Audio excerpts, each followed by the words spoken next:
Hola, soy Dani Facho y esto es De Tripas Corazón, el podcast de Singlutenismo. Soy celíaca, experta en vida singlutenista y estudiante de dietética. Desde Singlutenismo ayudo a personas y empresas a entender y desenvolverse en el mundo sin gluten a través de mi web, mis redes sociales y mi libro, El Manual Ilustrado del Singlutenista. En De Tripas Corazón haremos digeribles los temas más complejos relacionados con la vida singlutenista de la mano de los mejores expertos en la materia. Espero que disfrutéis de este espacio. Bienvenidos.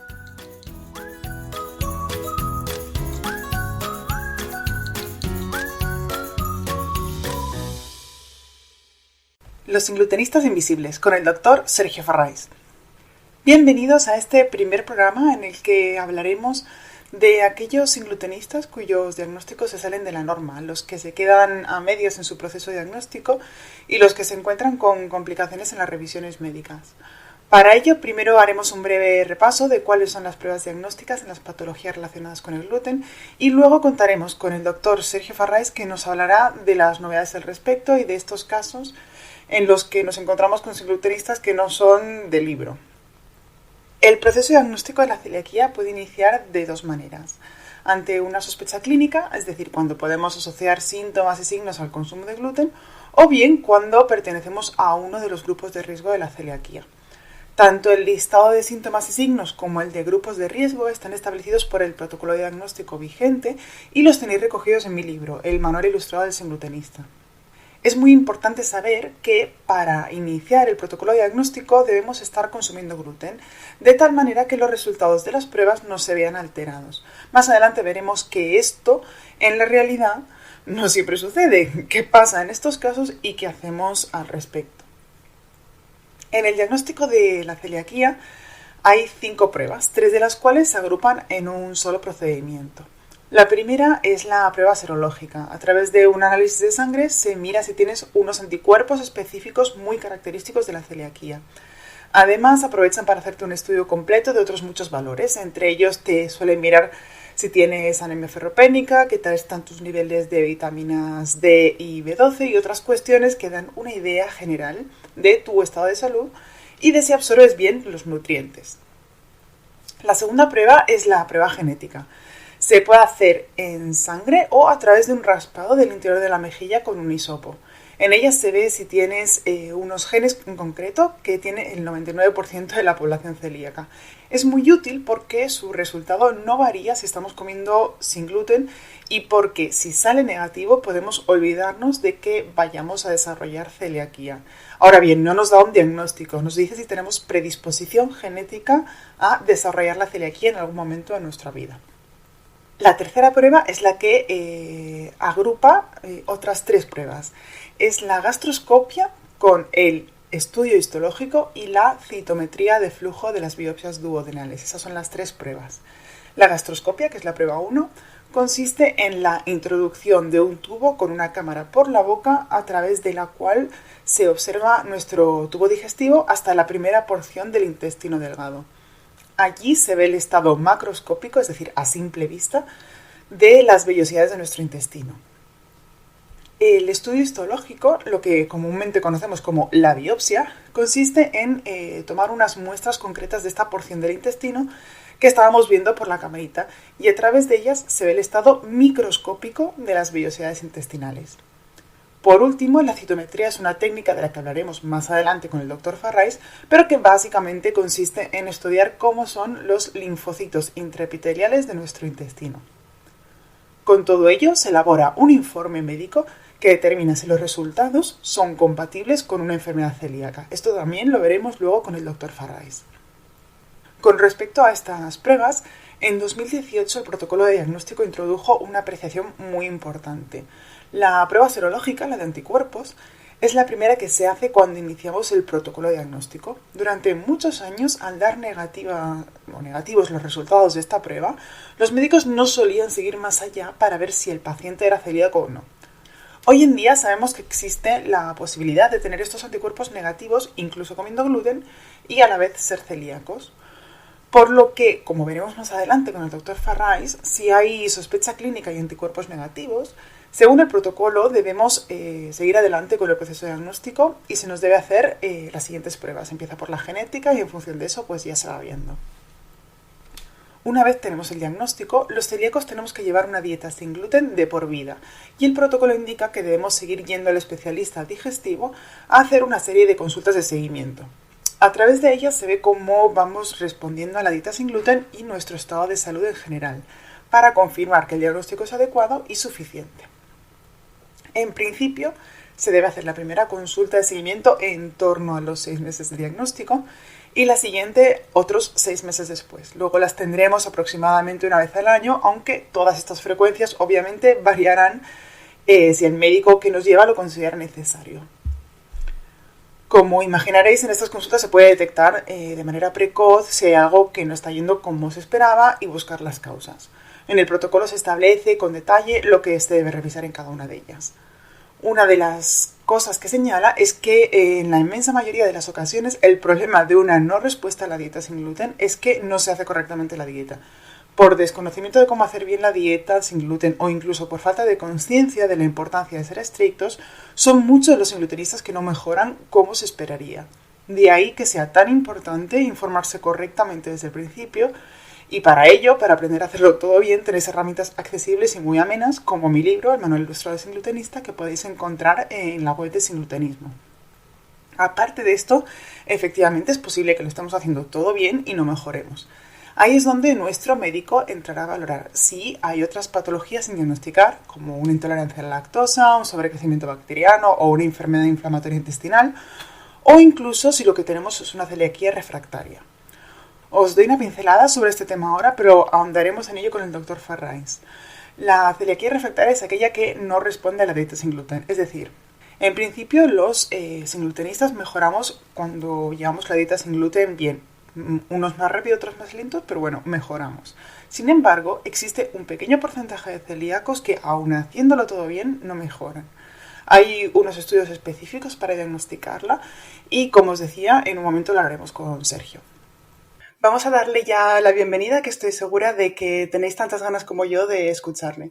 Sergio Farrais es médico especialista de aparato digestivo en la Fundación Jiménez Díaz en Madrid y es el responsable de la unidad de enfermedad celíaca. Bienvenido, Sergio. Hola, antes que nada, muchas gracias, Dani, por la oportunidad de participar en el programa. Muchísimas gracias a ti por prestarte estos saraos, que te invitamos a cualquier cosa y siempre nos dices que sí. Ya sabes que yo te tengo como mi médico sin glutenista de cabecera, te mando a todo el mundo a tu consulta y de verdad que es un privilegio estrenar de tripas corazón contigo, porque con esto no lo sabías, pero eres el primer programa que vamos a publicar. Así que pues eso, estoy muy honrada de que me acompañéis en esto. Muy bien, saldrá muy bien seguro. Pues bueno, venía yo contando antes que pues eso, iba hablando un poquito de las pruebas diagnósticas de celiaquía y he dejado como las preguntas así avanzadas para tratarlas contigo. Y la primera es la gran pregunta del día de hoy en proceso de diagnóstico, ¿no? El qué es la citometría de flujo, esta prueba tan rara, y qué información nos da que no ofrecen todas las demás pruebas. Pues muy bien, la citometría de flujo es la técnica mediante la cual se estudia el linfograma intraepitelial. ¿Qué quiere decir esto? Estudiamos el tipo de linfocitos que infiltra el epitelio del intestino delgado. La citometría de flujo se hace directamente sobre las biopsias que cogemos mediante la endoscopia digestiva alta. Hay muchos pacientes que se confunden, piensan que es una analítica de sangre, pero no. Es una técnica donde nosotros estudiamos los linfocitos que infiltran el intestino delgado y se obtiene mediante una biopsia de duodeno, que la cogemos directamente en la misma gastroscopia que hacemos para el diagnóstico de enfermedad celíaca. El daño del intestino que vemos en la enfermedad celíaca no es único de esta enfermedad, es decir, hay muchas enfermedades que pueden producir este daño intestinal. El inicio de este daño es el aumento de los linfocitos, que son las células que nos defienden de los agentes externos. Entonces, cualquier agente externo, como puede ser una infección por parásitos, por un Helicobacter pylori, toma de fármacos como corticoides o antiinflamatorios, pueden aumentar estos linfocitos. Y hay veces que no sabemos si este daño es por la enfermedad celíaca o por otra causa. Y para esto sirve la citometría de flujo, ¿de acuerdo? Para identificar qué linfocitos son, porque se ha descubierto que existe un patrón característico que denominamos el patrón celíaco. Es decir, en los pacientes con enfermedad celíaca existe un aumento de un tipo de linfocitos que son los gamma delta y una disminución de otros que son linfocitos CD3 negativos que son los natural killers. Ujú, ujú.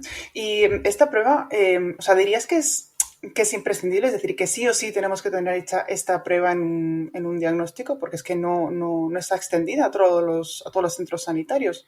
No, no es imprescindible, ¿vale? Es una prueba que nos puede ayudar en el diagnóstico en determinados casos, pero en pacientes que tienen síntomas y signos claros de enfermedad celíaca, anticuerpos positivos y un daño intestinal característico, no es necesaria hacer la citometría de flujo para llegar al diagnóstico de enfermedad celíaca.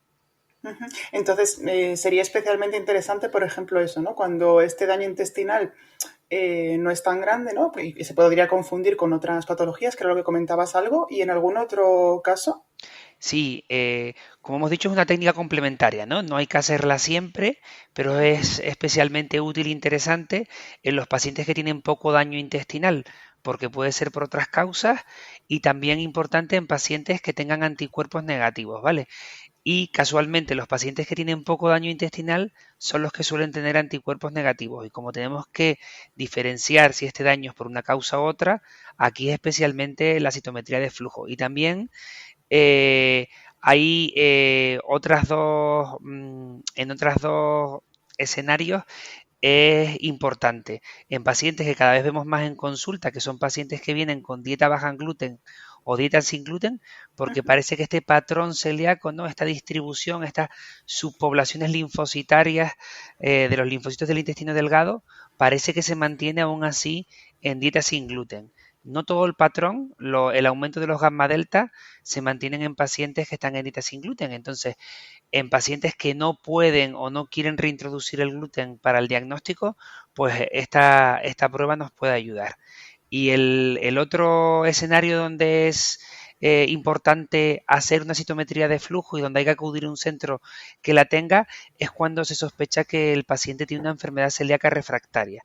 Porque como hablaremos más adelante, existen dos tipos de refractaria y es muy importante diferenciar si es una u otra para el tratamiento, evolución y pronóstico de la enfermedad. Y para diferenciar una u otra necesitamos la citometría de flujo también.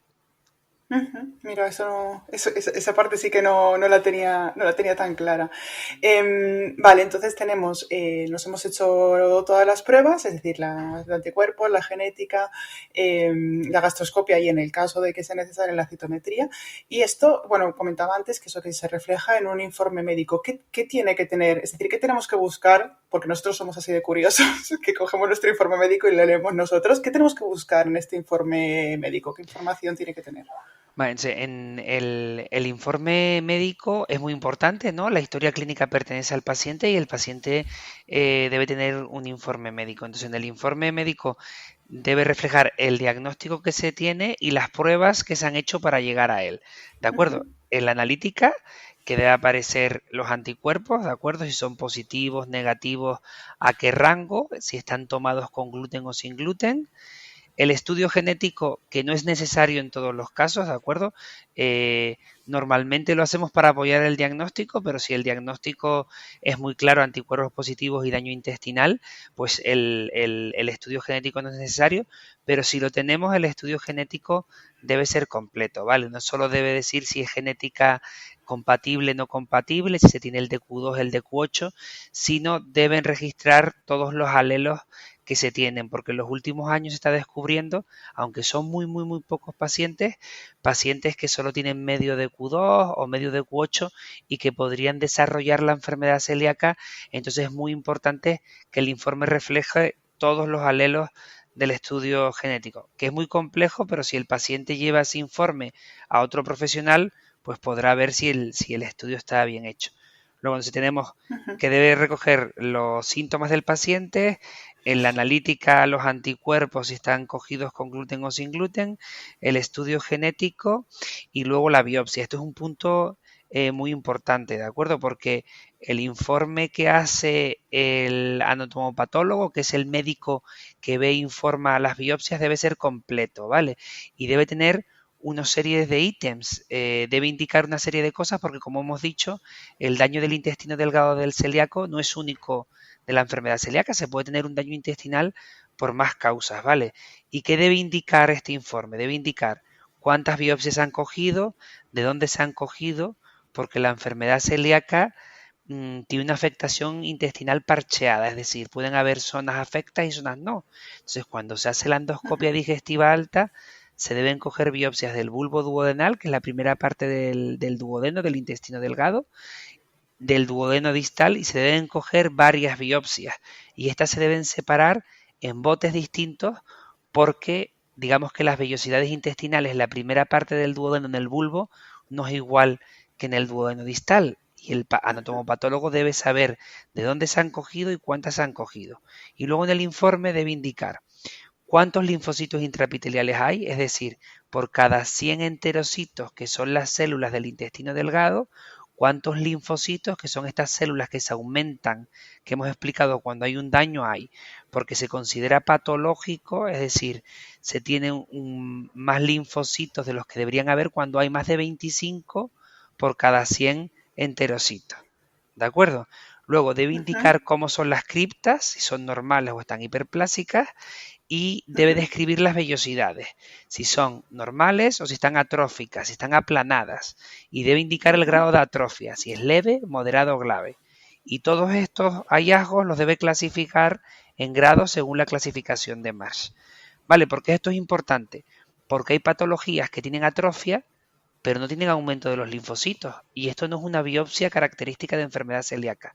¿Vale? En la enfermedad celíaca hay un aumento de linfocitos solo, que sería un MARS1, un aumento de linfocitos, una hiperplasia de criptas, que sería un MARS2, y un aumento de linfocitos, una hiperplasia de cripta y una atrofia vellositaria, que sería un MARS3. Si existe una de las características por separadas, pues puede que no sea por enfermedad celíaca, ¿no? Y luego el informe también debe indicar, ¿no?, un diagnóstico, un tratamiento y un plan, ¿no? Por ejemplo, enfermedad celíaca, DQ2 positivo, anticuerpos positivos, MARS3C, tratamiento, dieta sin gluten, plan, control en 3 meses con analítica, ¿no? Entonces esto es bastante complejo porque sí que es verdad que en las consultas tenemos poco tiempo, pero el informe debe estar así descrito, sobre todo porque si vamos a otro médico, pues saber qué se ha hecho, qué no se ha hecho con el paciente y qué pruebas se han realizado para no duplicarlas.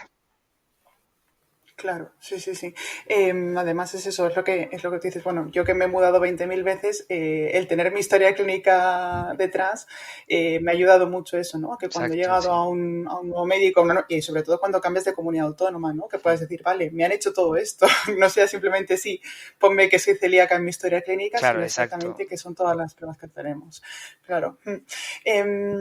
Comentaba antes que según el protocolo diagnóstico, la serología negativa no descarta celiaquía, ¿no? En unos escenarios específicos, que además lo que decíamos, ¿no? Que existen pacientes que aun teniendo los anticuerpos negativos, si hay sospecha clínica, pueden ser celíacos, ¿no? Entonces, como que tenemos que seguir adelante con este protocolo diagnóstico. ¿Cómo es posible? O sea, es decir, si es característico de la enfermedad celíaca que, pues eso, haya una infiltración de linfocitos, un aumento de los anticuerpos y demás, ¿cómo se explica que aquellas personas celíacas, las cuales no se les detectan anticuerpos, aun cuando están comiendo gluten? Es decir, ¿cómo es posible que existan los celíacos seronegativos? Exacto. Hay varias explicaciones, varias razones por lo que un paciente celíaco puede tener anticuerpos negativos, ¿no? La principal, la que tú has dicho, porque sea un falso negativo, porque no esté consumiendo gluten o porque esté consumiendo poco gluten, ¿de acuerdo? No sabemos qué cantidad de gluten y cuánto tiempo ha de consumirse para positivar los anticuerpos, ¿vale? Y esto es distinto en cada paciente. Entonces podemos tener anticuerpos negativos porque el paciente consuma gluten, pero porque consuma poco, no consuma suficiente. Y esto pasa mucho, no mucho, pero suele verse en pacientes que tienen familiares celíacos. Por ejemplo, la Claro, que madre de un comparten comidas, ¿no? exacto, la madre de un celíaco tiene 2 hijos celíacos, pues en su casa Las galletas van a ser sin gluten, las croquetas van a ser sin gluten, la pasta va a ser sin gluten. Entonces la madre consumirá gluten, pero consumirá menos gluten de lo normal. Entonces en estos casos habría que hacer una sobrecarga. Pero existen otras razones por las que los anticuerpos pueden ser negativos. Una muy importante es que, como saben muchos celíacos, los anticuerpos que medimos son tipo IgA y existe una enfermedad asociada a la enfermedad celíaca que es el déficit de IgA. Es una inmunodeficiencia, es decir, es una enfermedad en la que no se fabrica la inmunoglobulina A. Como no tenemos esta inmunoglobulina, no se pueden elevar anticuerpos tipo IgA. Entonces, estos Claro. pacientes, si hacemos antitransglutaminasa tisular tipo IgA, saldría negativa. Por eso es muy importante que cuando se hagan los anticuerpos también se mida la cantidad de IgA, porque si existe este déficit, los anticuerpos pueden salir negativos y entonces habría que ver otro tipo de anticuerpos con otro tipo de inmunoglobulina. Entonces, esto sería otra causa de por qué los anticuerpos pueden ser negativos. Luego también importante que los niños menores de 2 años tienen un déficit de esta inmunoglobulina fisiológica, es decir, no es una enfermedad, sino que todavía su Ujú. sistema inmunológico no está desarrollado, no fabrican la inmunoglobulina y puede que no tengan anticuerpos positivos hasta después de los años. Y luego, dos casos más, ¿no? La enfermedad celíaca se puede asociar, como todas las enfermedades autoinmunes, a otras enfermedades autoinmunes. Entonces, si un paciente está tomando inmunosupresores, que son tratamientos que se utilizan en otras enfermedades autoinmunes, como la enfermedad inflamatoria intestinal, la psoriasis, la artritis reumatoide, puede que por tomar inmunosupresores se tengan anticuerpos negativos. Entonces, es muy importante la historia clínica. Y luego existe la enfermedad celíaca seronegativa per se, ¿no? Que suele ser en pacientes con enfermedad de larga evolución y enfermedad más grave, que tengan tanto daño intestinal que los anticuerpos no sean capaces de atravesar la membrana, se quedan depositados y no somos capaces de identificarlos en sangre periférica, no los vemos en la analítica. ¿Vale? Esto es poco Ujú. común y realmente no se sabe la incidencia, no se sabe cuántos pacientes hay así. ¿Por qué? Porque algunos autores piensan que están infradiagnosticados porque normalmente ahora, gracias a que se conoce más la enfermedad, no sucede, pero normalmente solo se va al paso de la gastroscopia y la biopsia en pacientes con anticuerpos positivos y entonces no detectaríamos esos pacientes y otros autores dicen que está sobreestimada, es decir, que hay más pacientes celíacos ceros negativos de los que se piensan porque cuando alguien ve que tiene un daño intestinal se dice eres celíaco y no, hay otras causas de atrofia villositaria y de daño intestinal que no son enfermedades celíacas. Entonces, por todas estas causas podemos tener anticuerpos negativos, pero la principal es porque los pacientes vienen a la consulta ya comiendo poco gluten o sin comer gluten. Ujú. Y se me está ocurriendo, ¿tiene algo que ver la carga genética que tengas con el tipo de anticuerpos que, o sea, es decir, cuánto se elevan estos anticuerpos?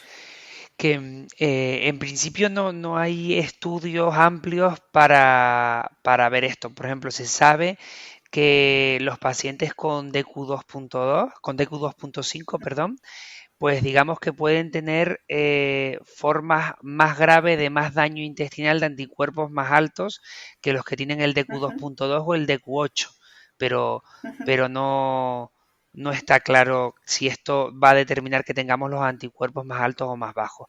Parece ser que sí que existe una relación en que cuanto más daño intestinal, anticuerpos más altos y cuanto más se consuma gluten, anticuerpos más altos. Pero no significa que esto ya estamos hartos de escucharlo, que se sea más o menos celíaco, pero sí que sea Sí, más eso está fácil claro. o menos fácil diagnosticarlo. Ujú. Vale. Antes de entrar a la parte de las consultas de revisión y seguimiento, es decir, una vez ya tenemos el diagnóstico, ¿no? Que vamos a hacer revisiones, ¿qué personas tienen que hacerse estas revisiones? Porque claro, muchas personas, muchos tenemos el diagnóstico de celíacos, pero hay otras personas que tienen el diagnóstico de sensibilidad, entonces en el protocolo no está claro, ¿no? Vamos, yo no lo he visto, a lo mejor me No, equivoco. Si también contempla a los sensibles en este seguimiento.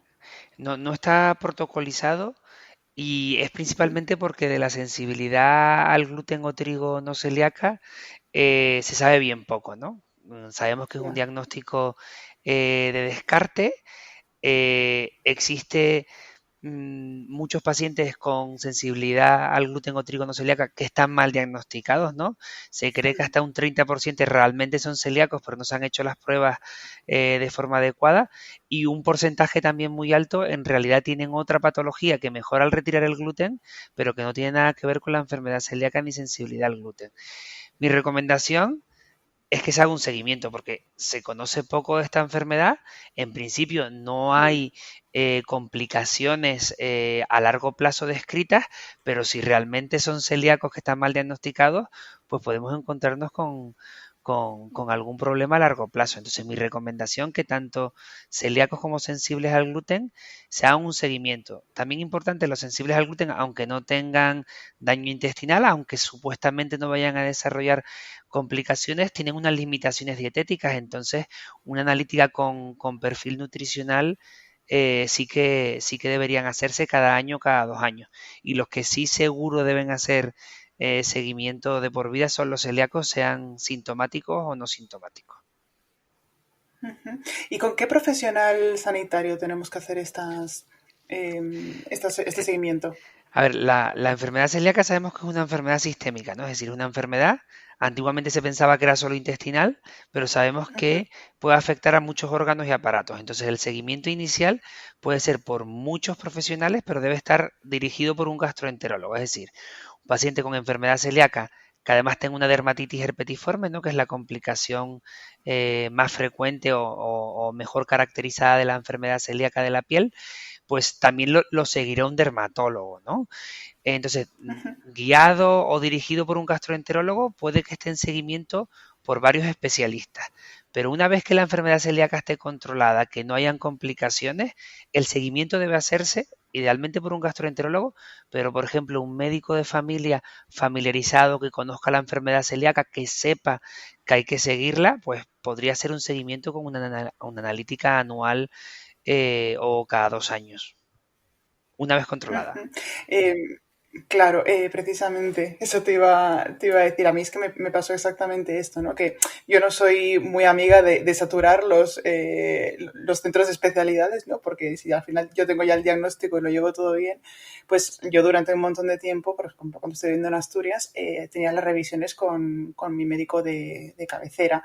Pero claro, en el momento en el que algo sale mal y mi médico de cabecera no lo sabe interpretar, obviamente pues me tuvo que derivar Al a gastroenterólogo, digestivo. exacto, sí. Claro. Entonces, o sea, al final, esa es una de las importancias, ¿no? Que tendría el seguimiento. Sí, claro. El seguimiento es muy importante porque aunque tú tengas una enfermedad celíaca controlada, aunque hagas bien la dieta sin gluten, a largo plazo pueden aparecer enfermedades asociadas o complicaciones. Entonces, lo ideal es detectarlas cuanto antes. ¿Y esto cómo lo hacemos? Con el seguimiento que todo celíaco debe hacerse anual o cada 2 años si la enfermedad está muy bien controlada. Entonces, pongamos que como fue mi caso, ¿no? Yo lo Sí. llevaba todo bien y de pronto, pues eso, me sale un control mal, ¿no? O sea, de repente me salen los anticuerpos positivos y no sé por qué, Mm.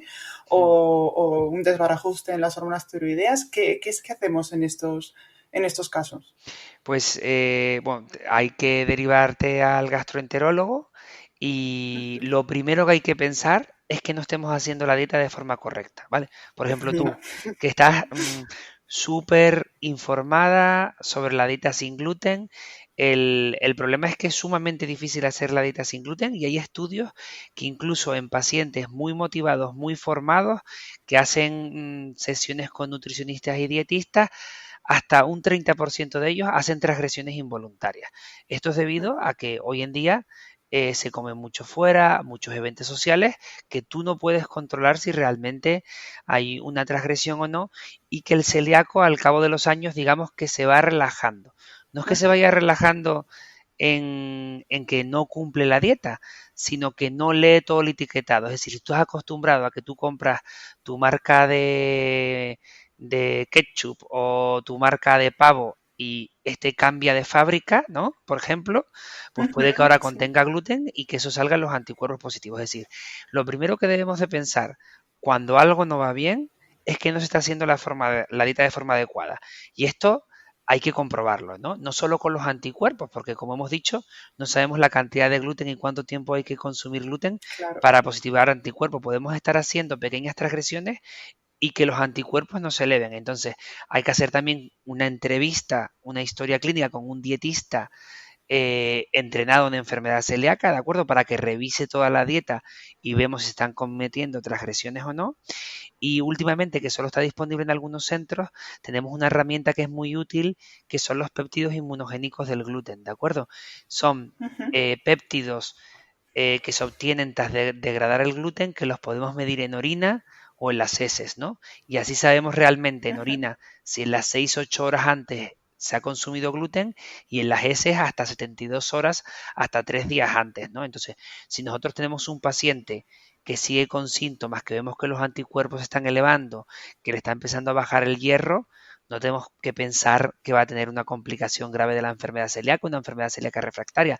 Lo primero que tenemos que pensar es que por alguna razón, seguramente de forma involuntaria, no esté cumpliendo la dieta. Y tenemos estas tres herramientas para saber si realmente lo está si realmente está haciendo la dieta o no. Si vemos que está haciendo la dieta bien, pues ya habrá que pensar en otras cosas, ¿no? Primero hay que pensar que no sea una enfermedad asociada a la enfermedad celíaca, por ejemplo, si el paciente no leva anticuerpos pero continúa con síntomas, que no asocie una intolerancia alimentaria, que no tenga un sobrecrecimiento bacteriano, que no tenga una insuficiencia pancreática exocrina, una colitis microscópica, muchas cosas. Antes de pensar que el paciente tiene una enfermedad celíaca refractaria, hay que descartar otras enfermedades asociadas o complicaciones que son menos graves y que tienen fácil solución. Si ya luego descartamos todas estas enfermedades y el paciente sigue con síntomas y con déficits nutricionales, pues sí que habría que hacer una gastroscopia y si se sigue teniendo atrofia, descartando otras causas de atrofia que pueden ser múltiples, pues ya tendríamos que sospechar que existe una enfermedad celíaca refractaria. Ujú. Y en cuanto a la refractaria, es decir, comentabas antes que hay dos tipos, ¿no? Como, o sea, ¿qué dos tipos son y qué se caracteriza cada una? Claro, entonces, cuando nosotros sospechamos una enfermedad celíaca refractaria, que para no alarmar a los celíacos es muy poco frecuente, ¿vale? Porque cuando los anticuerpos siguen positivos o la atrofia sigue, eso lo más probable es que haya otra causa o que no Mm, se esté cumpliendo bien la dieta. Pero si descartamos, es decir, tenemos un paciente celíaco que sabemos que cumple la dieta, que lo hemos comprobado y que sigue con síntomas, los pacientes con enfermedad celíaca refractaria suelen tener signos y síntomas clásicos, es decir, suelen tener bajo peso, desnutrición, diarrea, dolor abdominal, ¿no? Si el paciente sigue con estos síntomas después de un año comprobando que hace la dieta sin gluten de forma adecuada y continúa con atrofia vellositaria, entonces ahí sospecharemos que existe una refractaria. Entonces, en estos casos hay que hacer una biopsia intestinal y además hacer una citometría de flujo. ¿Por qué? Porque van a haber dos tipos de enfermedad celíaca refractaria. La tipo 1, ¿de acuerdo? En la que el linfograma intraepitelial del celíaco, es decir, los linfocitos que estudiamos mediante la citometría de flujo que hemos explicado, son iguales al del celíaco, es decir, que no son linfocitos que sean raros, que sean patológicos, que sean aberrantes, mm, sino que son los mismos. ujú. Lo que pasa es que no ha mejorado el daño intestinal.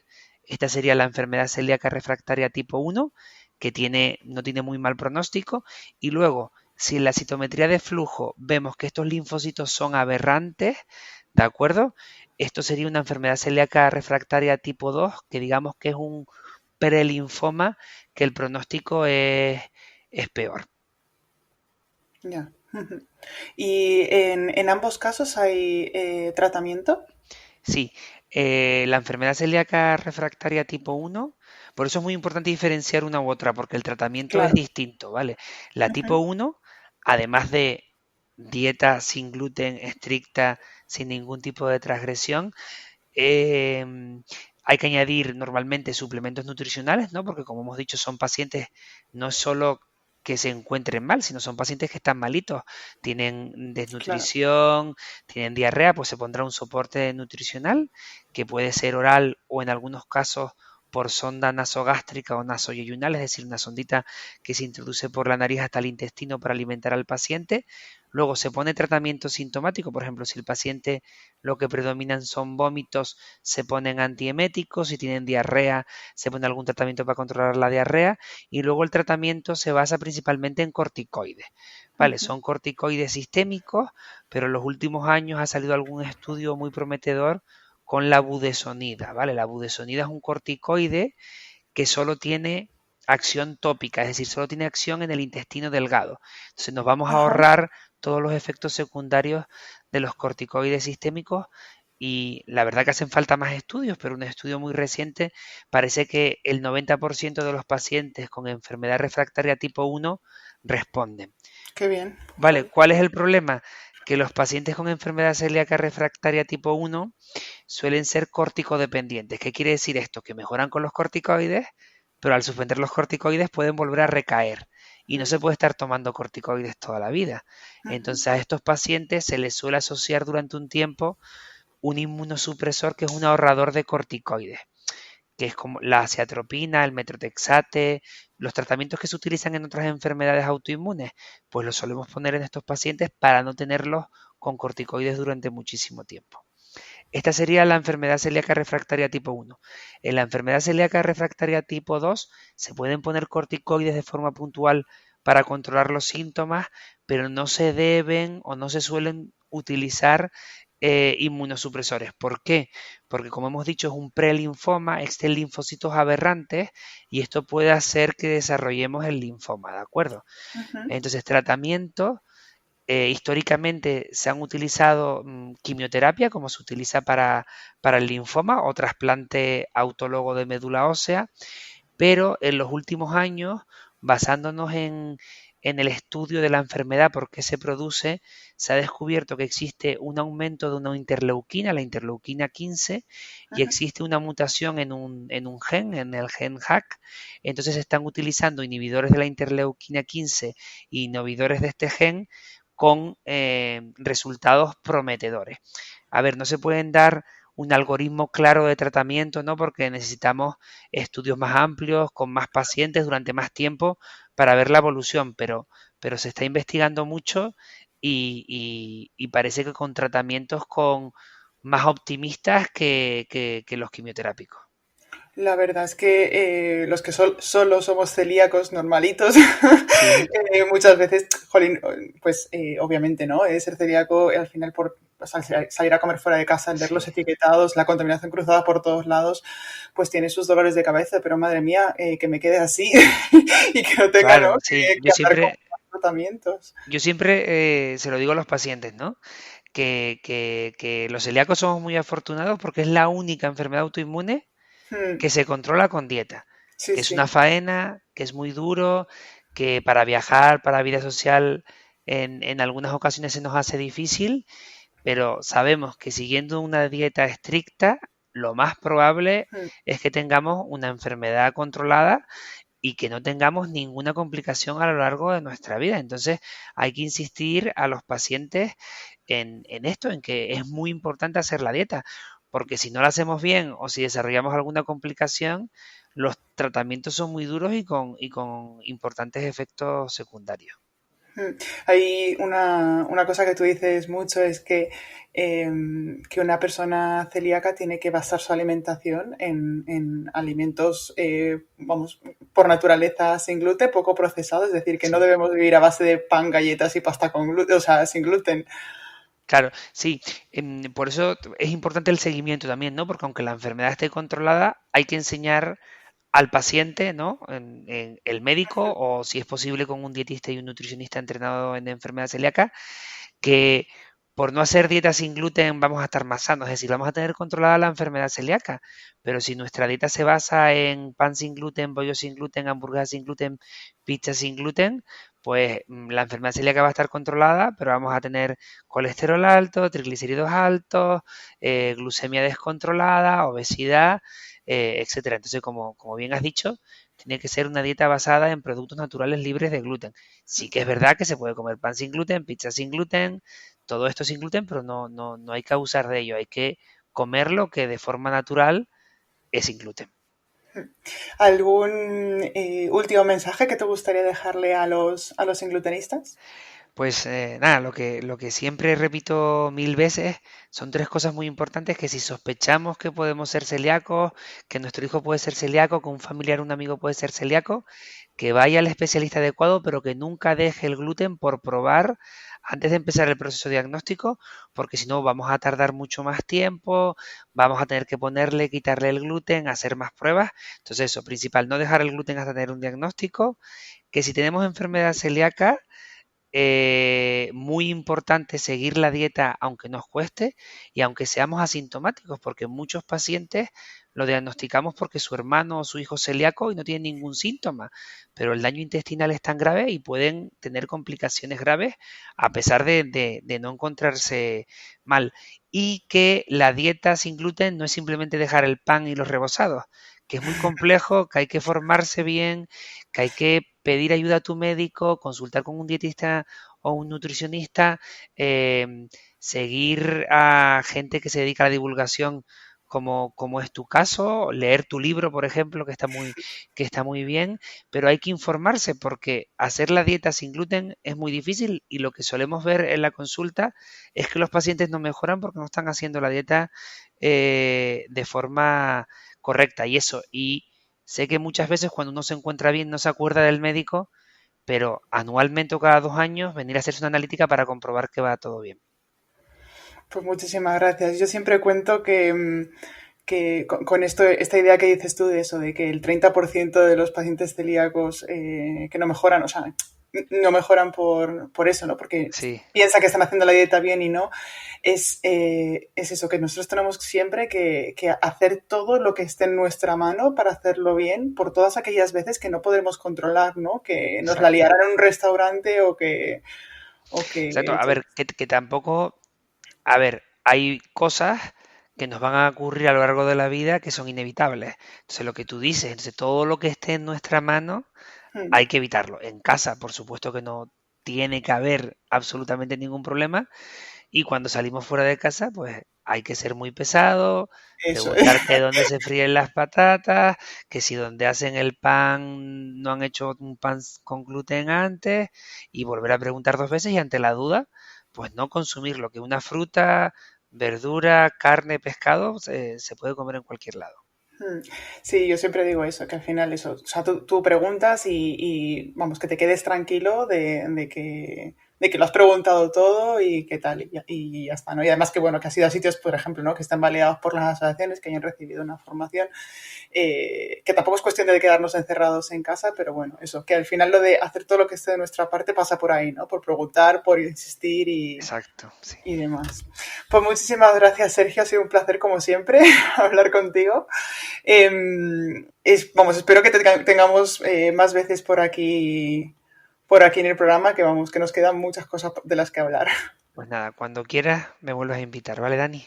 Encantada. Nada, Muchísimas hasta luego, un gracias. saludo.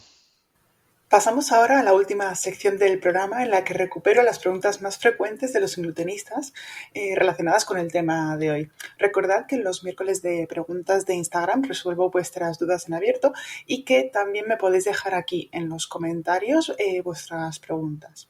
La primera pregunta es la siguiente. No me hicieron las pruebas completas de la celiaquía y ya estoy comiendo sin gluten. ¿Debería volver a comer gluten y buscar el diagnóstico? Lo primero que debemos saber es que es muy habitual que al no tener un diagnóstico claro de una patología relacionada con el gluten, las personas que eligen comer sin gluten no lleven la dieta de manera estricta. El problema aquí reside en que si esas personas realmente sí son celíacas, su dieta debe ser estricta sin gluten y no solo baja en gluten. Obviamente, cómo nos tomamos la dieta es algo muy personal e individual, pero es fácil ver que tener un diagnóstico va más allá de tener un simple papelito. Realmente supone ciertas cosas en nuestro día a día. En estos casos es importante que hablemos con un médico especialista en patologías relacionadas con el gluten y que evalúe nuestro caso concreto. Es importante individualizar porque no va a suponer lo mismo para una persona que lleva 2 semanas sin comer gluten que para otra que lleva 6 meses, o para alguien que apenas notaba síntomas que para otra persona que no aguantaba más del malestar que tenía, ¿no? Junto con nuestro médico deberemos ponerlo todo sobre la mesa y ver cuál es nuestra situación concreta y discernir lo que es mejor para nosotros. Además, la decisión dependerá también de por dónde quedó incompleto nuestro diagnóstico, es decir, qué pruebas no nos llegaron a hacer. Como hablábamos antes, hay pruebas para las que no hará falta que estemos comiendo gluten, así que de nuevo necesitamos que se valore nuestro caso concreto. No olvidemos además que hay otras patologías que pueden tener una sintomatología muy similar a la de los pacientes inglutenistas. Esto también deberemos valorarlo con el médico. En función de tu clínica completa y tu respuesta a la dieta sin gluten, es posible que haya otra patología distinta a la celiaquía o a la sensibilidad al gluten o al trigo no celíaca que valga la pena estudiar. Y por supuesto, tener otra patología es perfectamente compatible con ser sin glutenistas. En fin, que nuestro médico, incluso un dietista nutricionista, debe mirar nuestro caso concreto y completo para desentrañarlo todo. Otra pregunta que me habéis hecho en varias ocasiones es la siguiente. Me acabo de enterar de que tengo que hacer el seguimiento médico a raíz del diagnóstico de celiaquía y nunca me lo han hecho. ¿Qué debo hacer? Es decir, ¿qué hacemos cuando llevamos mucho tiempo diagnosticados y es la primera noticia que tenemos de que nos tienen que hacer un seguimiento? Lo primero es comprobar que nuestro diagnóstico de celiaquía es correcto y que está reflejado en nuestra historia clínica, como hablábamos con el doctor Farrais. Esto lo podemos preguntar al médico de cabecera y será también en atención primaria donde deberemos pedir estas revisiones. Recordad que, según el protocolo, las revisiones se hacen en el especialista digestivo, así que desde atención primaria nos deberían derivar. Ya imaginaréis que esto, dependiendo de la comunidad autónoma, tiene una lista de espera mayor o menor, pero bueno, el caso es que se nos hagan estas revisiones. Por supuesto, nos podemos encontrar con que nos dicen que no nos tienen que hacer revisión alguna, ni siquiera en el médico de cabecera, y aquí obviamente pues nos tocará ponernos un poco insistentes. Tenemos varias opciones. En primer lugar, muy amablemente, podemos indicarle a nuestro médico de cabecera que así lo estipula el protocolo de diagnóstico e incluso llevarle el documento. Os dejaré enlazado aquí en los recursos del programa el documento para que os lo podáis descargar y llevárselo. Luego, pues si no nos quiere derivar o no nos quiere hacer esta revisión, podemos pedir un cambio de médico y volver a intentarlo. Esto podemos repetirlo cuantas veces queráis, cuanta paciencia tengáis, pero también podemos ir a atención al paciente, de nuevo, protocolo en mano y solicitar la revisión. Precisamente por esto insistía antes en que el hecho de que figure nuestro diagnóstico en la historia clínica es muy importante. Esto nos permitirá justificar que tenemos derecho, que se nos tiene que hacer esta revisión. Necesitaremos tener el diagnóstico correctamente reflejado en la historia clínica. Por último, me soléis preguntar por los resultados que os dan estas pruebas de seguimiento. Una pregunta muy habitual es qué pasa cuando la analítica de anticuerpos os da dentro del rango que se considera negativo, pero no indetectables y si os deberíais preocupar por ello. Lo primero que os tengo que decir es que, por supuesto, vuestro médico es quien valorará vuestro caso concreto. Es decir, por una analítica puntual, en un momento dado de toda vuestra vida sin glutenista, ni yo ni nadie puede sacar conclusiones. Eso es lo que comentaba el doctor Farrais, ¿no? Que la historia clínica es muy importante por estas cosas. Es el sanitario quien nos lleva, quien deberá valorar vuestra historia clínica en su conjunto y en función de eso os dará las recomendaciones al respecto. Entre otras cosas, tened en cuenta que estos anticuerpos no solo se elevan en los celíacos por el consumo de gluten, sino que hay otras patologías que pueden elevarlos y que, por si fuera poco, hay otros muchos valores de nuestra analítica que serán determinantes. Ahora bien, efectivamente, es posible que unos anticuerpos negativos pero no indetectables sean señal de que no estamos haciendo en la dieta sin gluten todo lo bien que pensábamos. Insisto en que no tiene por qué ser vuestro caso, pero vale la pena hacernos una especie de auditoría para quedarnos tranquilos. Lo primero que debemos ver es que lo estamos haciendo todo bien, tanto dentro como fuera de casa. Comprobad la contaminación cruzada en casa. Pensad en cómo cocináis, en si usáis utensilios de madera, en si el mantel está limpio o tiene restos de migas con gluten. Fijaos si hay niños pequeños en casa que puedan estar contaminando vuestra comida sin daros cuenta. En resumen, prestad un poquito de atención de manera activa durante unos días, unas semanas, a ver si es que, como decía Sergio antes, nos hemos relajado y hay algo que se nos está escapando. En el manual ilustrado del Sin Glutenista tenéis una pequeña checklist para revisar todos estos aspectos que es fácil que se nos estén pasando. Tanto de la despensa, de cómo almacenamos las cosas, de cómo leemos el etiquetado, echadle un vistazo porque la verdad es que es una herramienta muy útil para hacer una revisión de todas las cosas que tenemos que tener en cuenta. Si coméis fuera de casa de forma recurrente, por ejemplo, en la casa de un familiar o en el comedor escolar o en el trabajo, comprobad que no estéis dando por sentado que todo el mundo sabe cómo cocinar para vosotros. E incluso aseguraos de que sabe bien qué ingredientes puede usar y cuáles no. En cuanto a nuestro entorno, a esto de comer en la casa de algún familiar, por ejemplo, de manera habitual, es muy importante esto, ¿no? Que sepan bien todas estas cosas.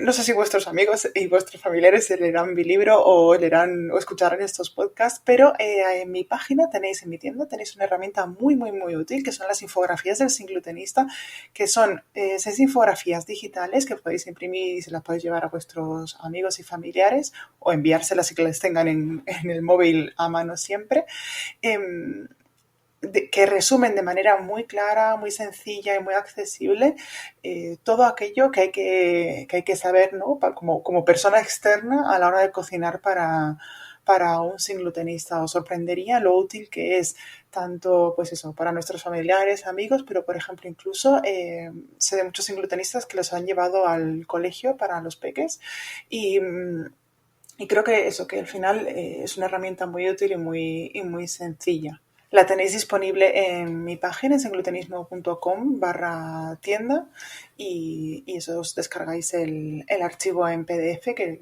lo podéis imprimir perfectamente. El tema de los ingredientes es un error muy frecuente entre los propios singlutenistas.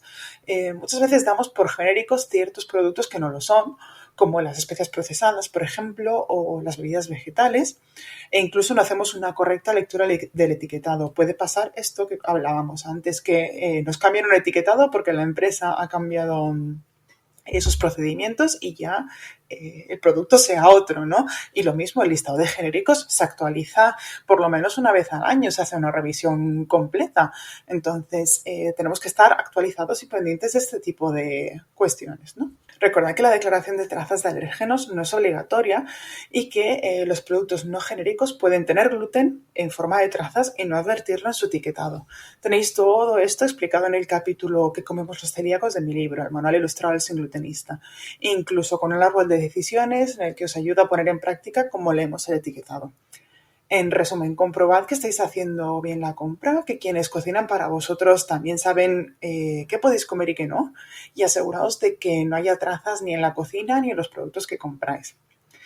Y hasta aquí el primer episodio de Tripas Corazón. Espero que hayáis disfrutado del programa, que con cada uno de ellos aprendamos todos un poquito y que os sean de gran ayuda.